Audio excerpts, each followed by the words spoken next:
Alright, so let me tell you about a case that honestly gives me chills.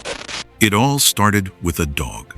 Not a detective, not a search party, not even a hiker in the woods. Just a dog, sniffing around at the edge of Green Hollow Woods in Oregon. At first, the owner didn't think much of it. I mean, dogs dig, right? That's normal. But this time, the dog pulled something out of the dirt, and it wasn't a stick. It was a bone. And here's the part that really creeps me out. It wasn't from an animal, and it wasn't the only one. That single moment changed everything for the quiet little town of Maple Valley. Chapter 1. The first discovery. It's the 18th of March, 2025. The sheriff's department gets a frantic call. A jogger says their dog dug up a bone. Deputies show up thinking they'll find deer remains, maybe elk. But nope, forensics confirmed it. Human. A woman, mid-20s. And here's where it already doesn't make sense.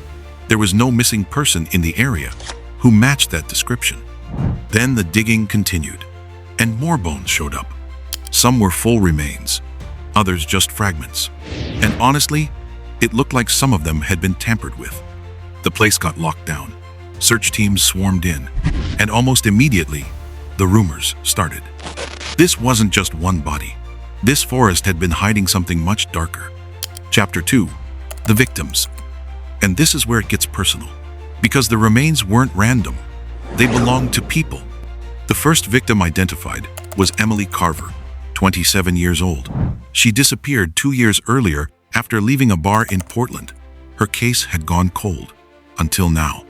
Next was Daniel Reyes, a 32-year-old photographer who vanished in 2023 while hiking. His camera gear was found, but he never was. Until then. And then the most recent one, Mia Thompson, 19. She went missing just 2 months before the dog made the discovery. Different ages, different backgrounds, different last known locations. But somehow, they all ended up here. And here's the part that really bothers me. Some of the families said investigators first told them the DNA didn't match their loved one. Then later, those same families were told that it did. So which is it? Was that just a mistake in the lab?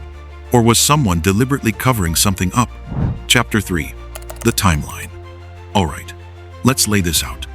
From 2019 to 2022, there were scattered disappearances in northern Oregon, most written off as accidents or runaways. 2023. Daniel Reyes goes missing. His gear is found abandoned. 2024. People start reporting weird stuff. In Green Hollow, strange lights, low humming noises at night. But no official investigation happens. January 2025. Mia Thompson disappears after leaving a winter festival. Last seen getting into a rideshare. The 18th of March, 2025. The dog finds the bone. Police uncover multiple remains. May 2025.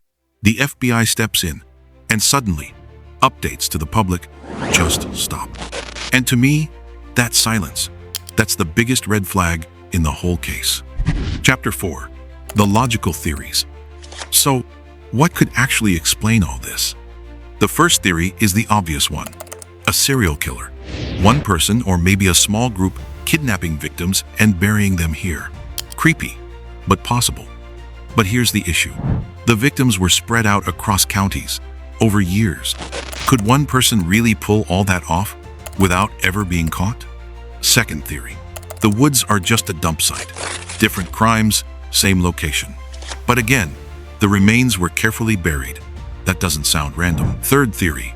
Organized crime. Maybe trafficking, maybe silencing witnesses. Honestly, that could explain the shady DNA reports too, but still, why this place? Why Green Hollow? Even the so-called logical theories don't really line up. Chapter 5. The creepy theories. Alright, now let's get into the unsettling ones. Theory 4. Occult. Back in the 80s, people claimed to see hooded figures in these woods. Strange symbols carved into trees. Fires at night. It was never officially confirmed, but locals swore it happened. What if this is history repeating itself? Theory 5. Government experiments. I know, sounds crazy, but hear me out. Strange lights, mechanical humming, and rumors of an old Cold War bunker underneath the forest. Add in the fact that the FBI suddenly went silent, Yeah, people have questions. And then, the wildest one. Theory 6. That it's not people at all. It's the forest itself. Hunters have reported compasses spinning. Phones die faster than anywhere else. Some claim to have found strange stone structures buzzing with energy. What if the forest isn't just a place? What if it's something alive? Sounds insane, right? But when nothing else fits, sometimes the insane theories start to feel a little too believable. Chapter 6. Folklore. This place has always had a reputation. Long before Maple Valley even existed, the Kalapuya tribes had a name for it: the Hollow That Watches.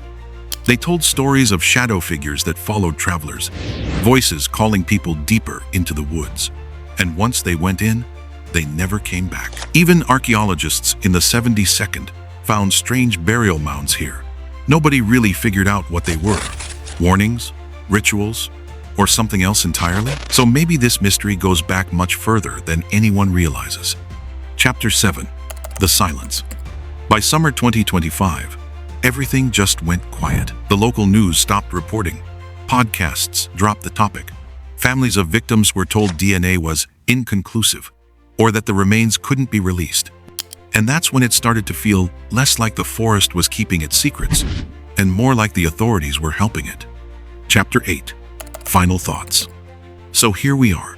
A dog finds a bone. Detectives uncover multiple victims.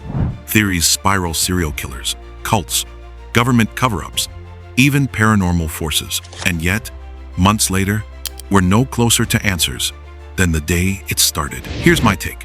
This isn't just another cold case. There are way too many strange details for it to just disappear into the files. One thing is for sure.